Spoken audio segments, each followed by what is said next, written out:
L'école africaine est une usine à fabriquer des cancres. On nous a trompés, nous sommes trompés. Et rien ne va aller tant que ce système n'est pas détruit complètement. Parce que c'est ce système qui est l'alpha et l'oméga de nos problèmes. C'est lui. Si ce système, nous ne le détruisons pas, il va continuer à nous détruire. On va être dans cet état où nos enfants vont mourir dans le désert, où ils vont mourir dans la mer Méditerranée, pour essayer d'arriver en Occident. Ça restera comme ça, tant que ce système éducatif sera en place. Rien ne changera. Il ne faut pas croire que ça va changer.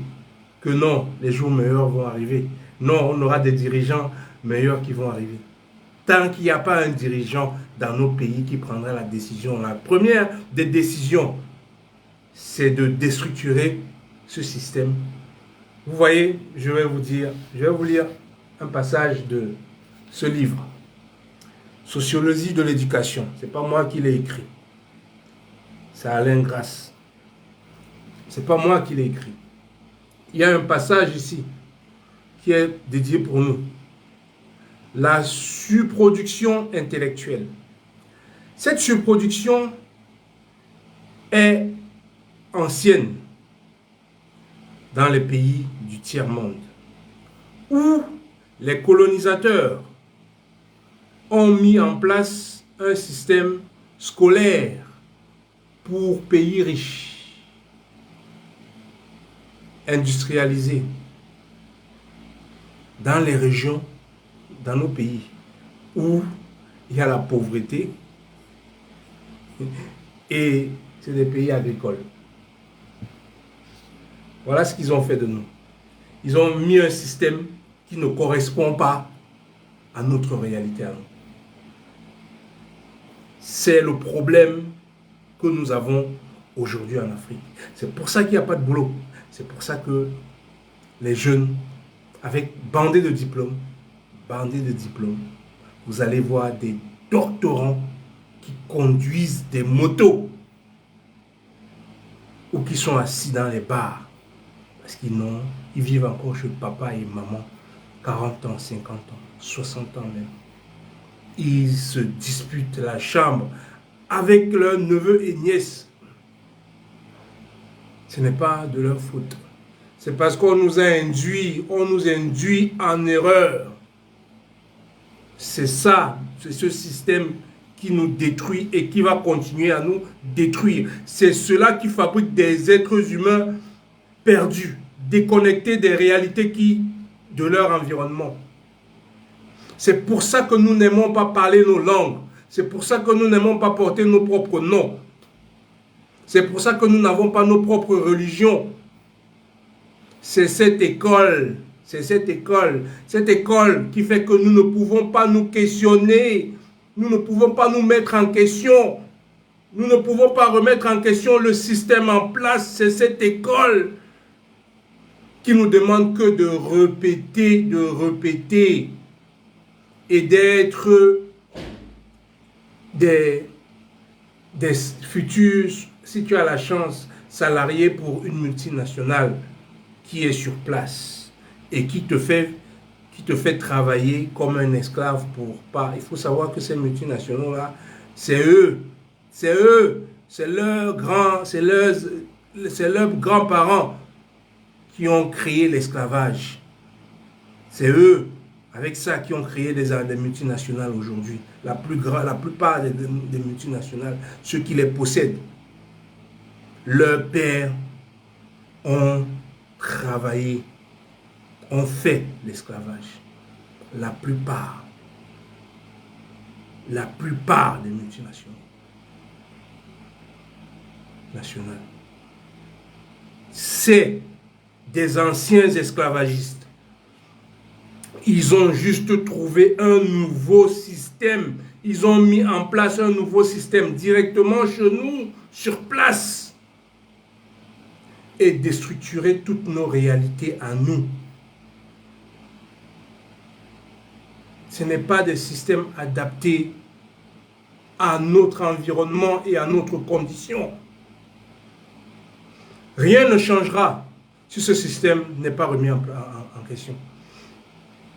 On ne peut pas faire un système éducatif où quelqu'un n'est pas capable de résoudre les problèmes qui se posent à son environnement, qui se posent à ses conditions. Quelqu'un qui ne peut pas penser à trouver ses solutions. Ce n'est pas une école. Ce n'est pas une école, l'école africaine. Je suis le premier cancre de cette école, le premier des premiers, avec toutes les capacités que j'ai. Je suis le premier cancre que cette école a fait. Elle m'a détruit. Et j'en suis conscient qu'elle m'a détruit. Parce que le potentiel que j'ai, elle n'a développé même pas le 1% du potentiel que je possède. Même pas 1%. Cette école. Elle a développé plutôt en moi des capacités d'infériorité, de complexe. Voilà ce que cette école a développé en moi. Une école, elle est faite pour t'enseigner et à te faire comprendre ton environnement. Ce dont tu as besoin, à trouver des solutions à ton environnement, à te préparer à cela. Si une école ne le fait pas, qu'est-ce que c'est ton environnement? Ce dont tu as besoin au quotidien. Ce dont tu as besoin au quotidien. Tu fais le commerce au quotidien, tu dois savoir calculer. Les mathématiques, c'est nécessaire. Tu dois faire des constructions, tu dois savoir mesurer et tout. Tu dois savoir le temps, oui. Mais maintenant, ta maison où tu vis, parce que une fois que l'enfant est né, il vit quelque chose, il a besoin d'un toit. D'abord, il a besoin de manger. Nous ne cultivons pas ce que nous mangeons. Nous ne cultivons, et personne ne se pose la question, pourquoi est-ce que nous ne cultivons pas ce que nous mangeons? Pourquoi est-ce qu'on doit travailler plutôt le cacao, cultiver ce qui va ailleurs? Parce que cette école-là, justement, c'est elle. Elle est là pour qu'elle nous forme pour des choses d'ailleurs, pas pour nos choses à nous. On ne veut pas que nous nous intéressions et que nous sachions ce qui est dans notre environnement. Je disais qu'un enfant, il a besoin d'un toit. On doit t'apprendre à construire ta maison. On doit t'apprendre, l'école doit t'apprendre à construire ta maison. L'école doit t'apprendre à construire les fournitures de ta maison. Tu as besoin de te soigner. L'école doit t'apprendre à connaître les médicaments, toutes les plantes médicinales qui t'entourent, parce qu'il n'y en a que ça en Afrique. Les plantes médicinales. Mais cette école ne t'apprend rien de cela. Elle t'apprend la pharmacie. Une pharmacie qui ne vient pas de chez toi. Toujours les multinationaux. Toujours elles. Elles sont partout. C'est elles qui font notre programme scolaire pour nous détruire. C'est elles. Si tu as besoin de te déplacer, tu as besoin d'une voiture, tu as besoin de transport, voiture, train, avion, tout. Nous ne faisons rien de cela chez nous. Même la maintenance, on ne nous apprend pas à faire. Il va falloir acheter les voitures des multinationaux à l'étranger. Et si tu as besoin d'une pièce, si la voiture se gâte, à l'étranger. Tu as besoin des routes où tu roules. Tu as besoin des routes pour passer d'une région à une autre, d'un village à un autre. Tu as besoin de routes. On ne sait pas construire les routes. Tu as besoin des trains. Tu as besoin, même nos grands-parents savaient faire des pirogues. Aujourd'hui, nous ne maîtrisons même plus savoir, on ne sait même plus pêcher. Nos grands-parents pêchaient. Ils se nourrissaient par eux-mêmes. Ils se soignaient par eux-mêmes. Ils n'ont pas fait des grandes études, mais ils vivaient 100 ans, voire au-delà. Ils se soignaient par eux-mêmes. Ils construisaient par eux-mêmes. Aujourd'hui, l'Africain, qu'est-ce qu'il peut faire si ce n'est venir en Europe, essayer de se chercher? Posez-vous la question. Réfléchissons à cela. Réfléchissons à cela. Quel l'avenir pour nos enfants que nous sommes en train d'envoyer là où, par où nous sommes passés. Par où nous sommes passés. Il y a des solutions. Il y a des solutions. Mais à ça, à chaque parent. Parce que les gouvernants, nos soi-disant gouvernants qui sont sur place ne sont pas là pour nous. Ils sont là pour servir des entités extérieures. Ils ne sont pas là pour servir leur peuple. Ils n'ont aucun compte à rendre à leur peuple. Donc, cette école, ils vont la garder. Ils vont la garder jusqu'au jour où peut-être nous aurons un Traoré, un Assimi Goïta ou un général Tiani.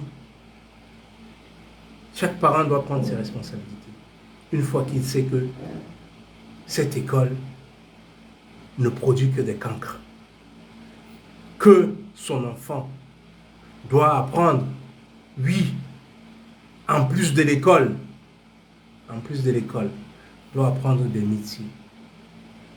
métiers dont il aura besoin dans son quotidien. Il y en a plusieurs. Là où vous vous trouvez, le métier dans lequel vous pouvez former, envoyer votre enfant dans un atelier pour apprendre à se former à un métier, vaut mieux qu'il le fasse. Quelqu'un qui sait faire des métiers souffre moins que celui qui est bandé de diplômes et qui ne sait rien faire, qui ne va que demander de l'emploi, qui quémande de l'emploi.